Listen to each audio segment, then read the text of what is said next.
aí, gente, tudo bem com vocês? Estamos aqui com ele de volta, Marcelo Ariel. Uma alegria ter você de novo aqui no canal. Pra mim também. Vocês viram, gente? Se você não tiver visto, assista o primeiro vídeo aqui do Marcelo. A gente falou sobre poesia para transcender o eu. E agora eu quero começar esse vídeo com uma pergunta. Por que nascer é um incêndio ao contrário? Marcelo, Nascer é um incêndio ao contrário, gente, é o título do novo livro do Marcelo. Eu sou muito fã, sou suspeita para falar, mas é um livro belíssimo. A gente pode colocar como um livro de ensaios filosóficos, né? Ensaios poéticos. É uma mistura, um híbrido, né? De poesia e ensaios, né? E é tão denso e ao mesmo tempo tem uma suavidade, uma leveza densa, né? Sei lá. Você pensa e sente muita coisa quando você tá lendo. Eu até comentei lá no meu Insta outro dia que, sabe aquela coisa? Se você quiser levar um livro pra... Se você tivesse que escolher só um livro pra levar pra uma ilha deserta, qual livro seria? Eu indiquei esse.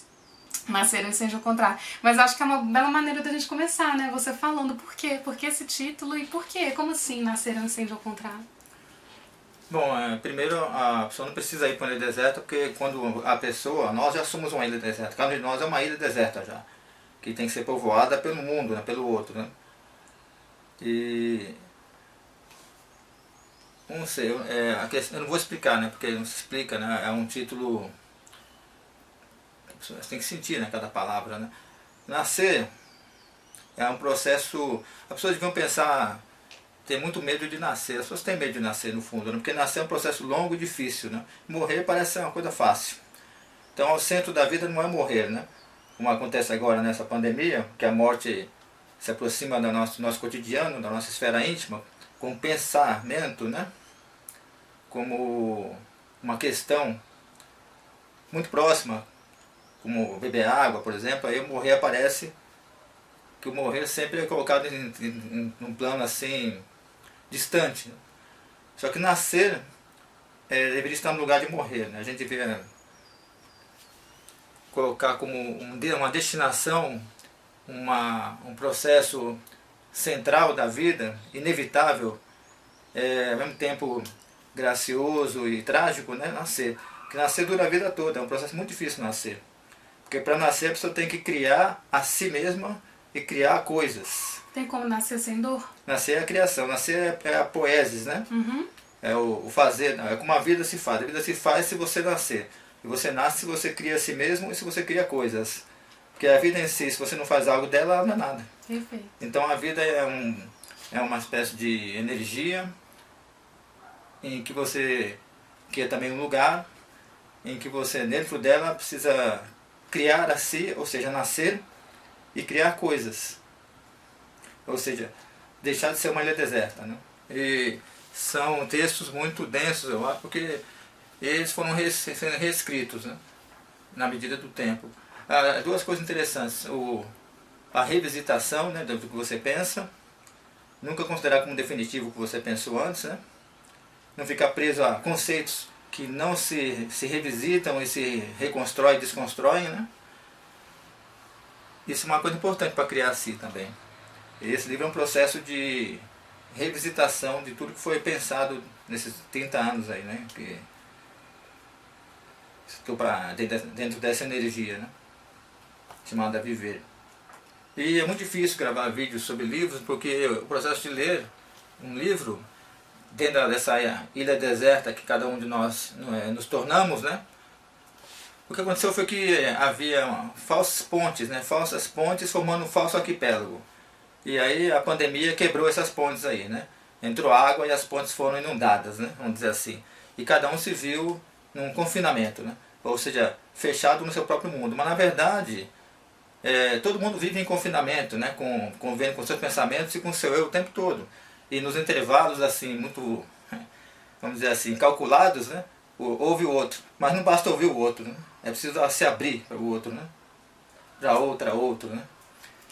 Se for homem, outra. Se for mulher, outro. Porque a questão é que a diferença é o elemento criador do mundo, no sentido do nascimento. É aquilo que faz você nascer, que ajuda você a criar a si, é a diferença em relação ao que vai adentrar em você. Porque o processo de nascimento é uma abertura, né? O silêncio é como a água, aqui na página 89. O anseio de transcendência e a avareza caminham lado a lado. A afetividade e desejo de distanciamento caminham lado a lado. Eis o speculum da comunicatividade que podemos ver em cada rosto que se aproxima, mas não suficiente para o mergulho de solução nos cafés, Buda ou Jesus, ambos cada vez mais longe das religiões que utilizam seus nomes marca para algo menor. Especulum é espelho, né?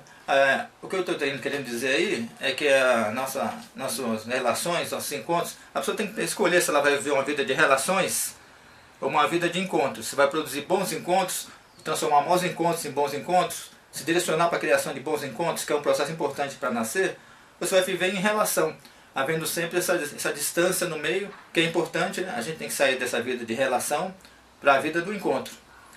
Isso é muito difícil. Eu não estou dizendo como você deve viver ou não viver.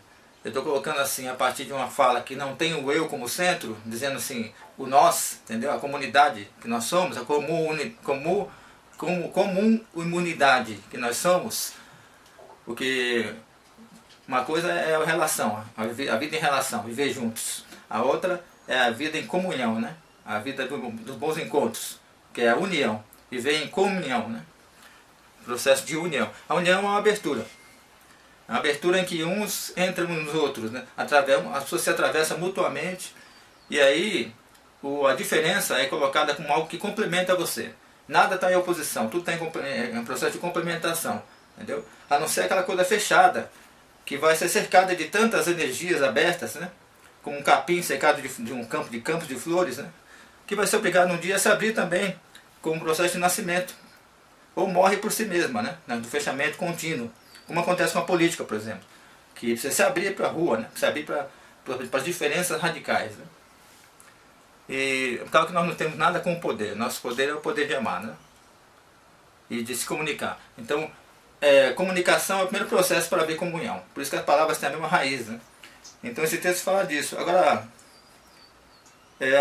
se eu explicar o texto, aí eu me torno uma autoridade sobre o texto. Então eu não vou falar nada, só leiam e me digam o que é, porque a gente escreve para poder aprender, né? É um processo em que os sentidos vêm do outro e da outra. Então eu nunca determino o que é um texto meu. É claro que quando eu estou escrevendo, né, se revela um processo de pensamento, né? Mas eu não fecho esse processo numa determinação do qual eu sou o centro. E isso é importante de dizer, né? Tanto no processo amoroso, né? Você se abre e quanto mais desconhecido é o outro, outra, amado, amada, né? Quanto mais impensável, estranho, mais abertura há. E não, é um processo que tem que haver um esforço do afeto. O afeto está ligado a esforços de abertura, né? Você tem que fazer um esforço para ser afetado um pouco por aquilo que é diferente, que é estranho, que é inominável, né? E que é impensável ou ininteligível. Como acontece com a natureza, né? Se abrir para uma árvore também. Então se você não é capaz de amar uma árvore, né, por exemplo, de olhar uma árvore durante horas, né, e se deixar adentrar, atravessar por uma árvore, pela janela do vizinho, pelo céu, pelo pó que flutua na luz, né? A poesia é o que acontece na vida o tempo todo. Essa é a questão. Não é algo que se escreve num livro de poesia. O livro ele é uma memória disso, é uma lembrança disso aí, um toque, para você prestar atenção, né, nesses processos poderosos, delicados, frágeis de nascimento, né, de chamada para o nascimento. O mundo está chamando você para sair para fora, né, e criar a si mesmo como parte dele. Viver a vida como poema. Poema quer dizer fazer, né, poeses. Então há uma poesia de tudo, entendeu? É preciso fazer tudo, se fazer, né? O fazer é um processo longo. Acho que não há nada. O pensamento. Nós pensamos e o pensamento ele se encaminha para o fazer. O pensamento que não é poesis, o pensamento que não se traduz em poema, em um fazer, eu sempre digo, ele é inútil. Né? É a tal da racionalização, né? Ficar em círculo, ficar...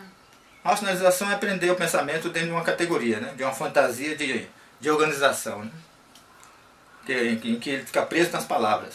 E o pensamento não fica preso na palavra, o pensamento busca a ação. Se o pensamento não se torna ato, ele é inútil. Então pensar em amar é uma coisa um pouco inútil se você não ama, né? A espontaneidade é quando o pensamento naturalmente, contornando a palavra, se torna ação. Há um certo contorno da palavra, que não é um contorno do pensamento. Quanto mais fundo é o pensamento, mais forte é o ato que ele engendra. E quanto mais superficial também, mais corrupto e mais errático é esse ato também, né? É um ato pela metade, né? Um ato que não encontra o outro, que não produz um bom encontro, é um ato pela metade, um gesto pela metade, eu acho. Tem como não amar, gente? Olha isso. Ai, Marcelo, eu não tenho nem o que te dizer. Olha, muito obrigada por vir de tanto novo. quanto há processos que são anti-amor, anti-poesia, né? Sempre que o outro é transformado em um axioma, né?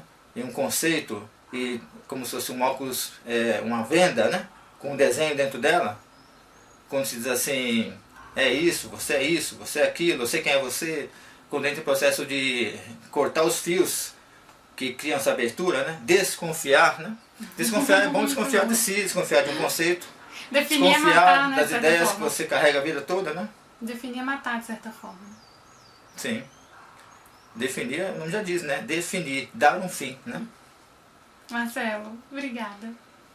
É isso aí. Vamos ler. Aproveitar essa solidão toda, esse confinamento para ler. Isso aqui parece uma propaganda, gente. Mas livros têm que ser defendidos. Porque Fato. tudo que o poder central quer é que a gente fique, vamos dizer assim, numa vida de controle do nosso tempo, de modo que ele nunca se torne o tempo do pensamento. E se não é o tempo do pensamento, não é o tempo da ação. Se não é o tempo da ação, não é o tempo do nascimento. E se não é o tempo do nascimento, não é o tempo da abertura para o outro e para outra. Agora, aqui existe um paradoxo, existe, né? Porque nesse processo de abertura, várias transformações sociais vão acontecer. Porque você é a pessoa que está deitada na calçada, compreende? Você é o proscrito que está pedindo dinheiro na rua. Você também quer dizer, você é a diferença. Você é o indígena que está na floresta. Você é a menina que vive na comunidade pobre. Você que está grávida, né, com seus 17 anos e assustada com a vida. Você está escrevendo um ensaio sobre isso, né, Marcelo? Talvez. Eu estou escrevendo um ensaio chamado A Hiperinclusão, né? Processo de cura da ferida colonial. Que passa... tem sobre isso, tem razão. Não é? Eu nem pensei nisso, tá vendo? Não. Ela está me dizendo o que vai ser meu ensaio, né? E ela acabou de acertar. É isso, gente. Mais alguma coisa que você quer falar? Mas eu quero dizer Eu vou deixar o link aí embaixo do livro. É que nesse processo de confinamento, isso é como se a gente tomasse impulso para quando acabar esse processo a gente ir de encontro a outra e a outra. A gente encontra as diferenças, de encontro à potência do pensamento e transformar essa potência do pensamento num ato, num movimento, numa ação de criação de bons encontros. Perfeito. É isso, gente. Tchau. Até mais.